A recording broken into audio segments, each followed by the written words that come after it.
Bas. Kemudian juga Syekh Utsaimin mengatakan itu tidak dianjurkan. Lihat. Assalamualaikum warahmatullahi wabarakatuh. Alhamdulillahilladzi arsala rasulahu bil huda wa dinil haq liyudhhirahu 'alad dini kullih wa kafa billahi syahida. Bersama saya Zulkarnain El-Maduri. Berbicara Al-Quran, Al-Quran itu adalah wahyu Allah. Wahyu Allah yang diturunkan kepada Nabi Muhammad sallallahu alaihi wasallam untuk kebaikan umatnya. Dan Al-Quran diturunkan dengan tidak tertulis. Tidak bermakna Allah tidak mampu menurunkan mushaf Quran dari langit langsung 30 juz kepada Nabi Muhammad sallallahu alaihi wasallam. Sangat mampu, apalagi cuma lembaran-lembaran Quran. Nah, tapi kalau Anda perhatikan dari perbincangan berikut ini, memang ada yang salah di dalam memahami Al-Quran yang sudah menjadi mushaf.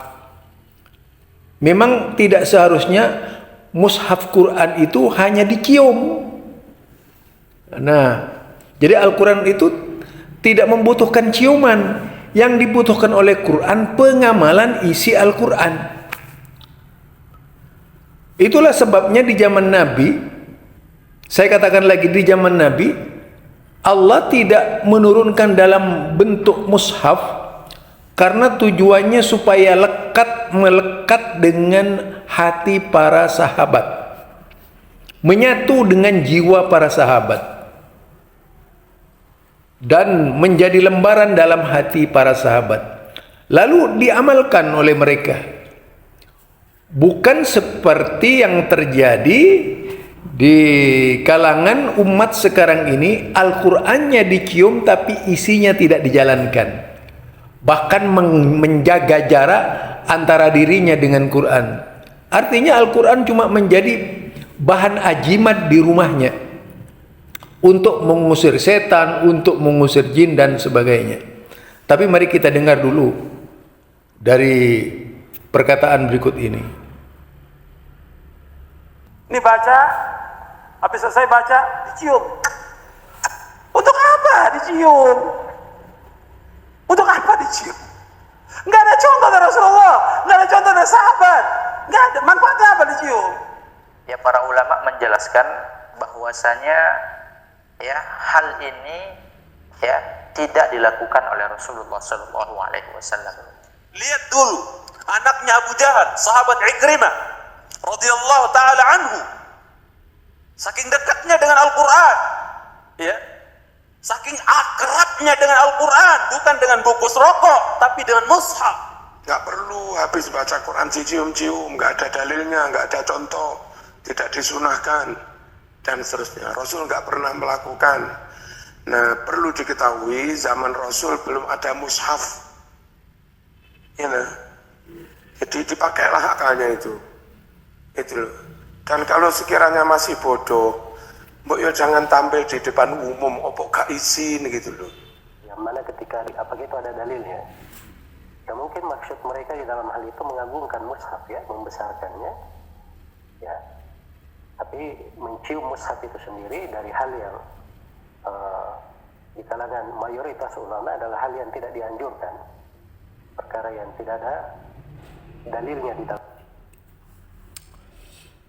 Iya, memang kalau berbicara mushaf, kalau menilik pendapatnya Marzuki Mustamar misalnya,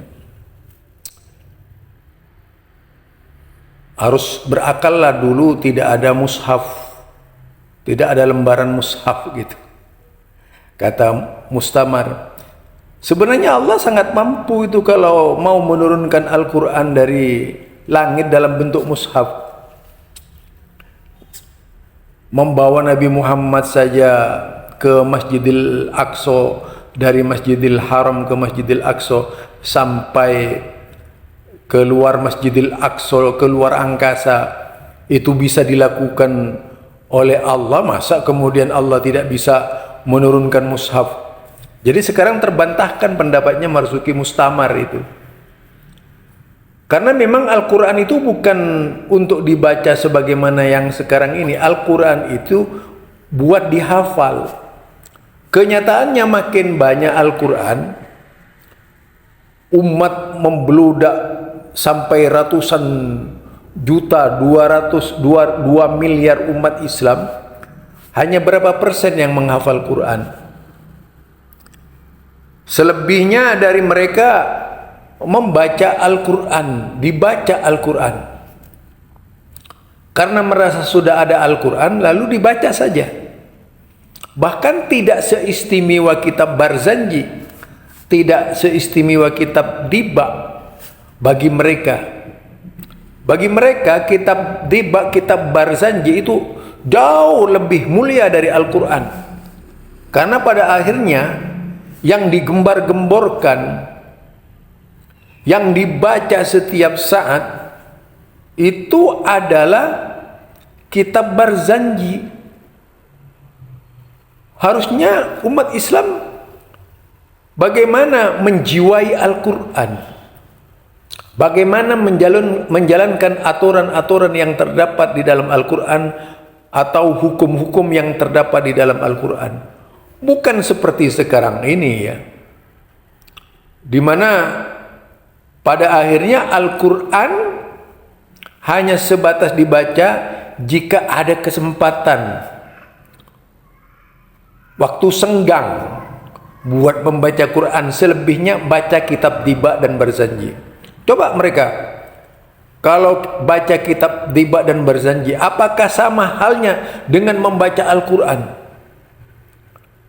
Mereka undang seluruh umat Islam sedunia, misalnya selapangan, di lapangan yang luas, tetapi kenyataannya mereka tidak berbicara Al-Quran, tapi berbicara membaca kitab Barzanji.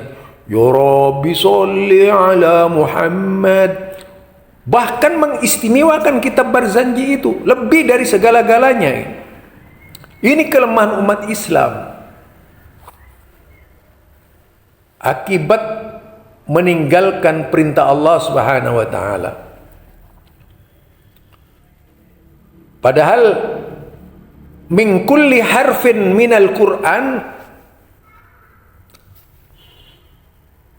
asra hasanat, yaitu 10 kebaikan. Wa muhiyat asra sayyiat, dan dihapuskan darinya 10 kesalahan. Tidak ada jaminan baca Barzanji, tidak ada jaminan baca Diba bahwa dosa mereka akan diampuni oleh Allah Subhanahu wa taala. Tapi akan diampuni oleh Allah Subhanahu wa taala kalau kita membaca Al-Qur'an. Tapi mengapa kemudian kitab ciptaan manusia yang namanya Diba, Barzanji itu lebih dimuliakan dari Quran? Inilah yang terjadi di dalam tubuh umat Islam. Ya, mudah-mudahan ini bisa menjadi masukan kepada seluruh umat Islam, sehingga umat Islam menyadari kealpaannya, kesalahannya selama ini, kembali kepada Islam yang pernah ada di zaman Rasulullah sallallahu alaihi wasallam. Bukan Islam yang sudah banyak dimodifikasi oleh akal-akal manusia. Bukan Islam yang mulai diinovatif oleh manusia sampai seperti Islam yang sekarang ini. Ada Islam Nusantara, Islam segalanya, Islam apa, Islam apa. Mudah-mudahan tidak sontoloyo kita itu. Ini mudah-mudahan Allah Subhanahu wa taala membimbing kita menjadi muslim yang sebenar-benarnya muslim. Bukan muslim yang hanya berteriak-teriak mendendangkan sholawat badar, tapi jauh dari Quran. Subhanakallahumma wa bihamdika asyhadu an la ilaha illa anta astaghfiruka wa atubu ilaik. Assalamualaikum warahmatullahi wabarakatuh.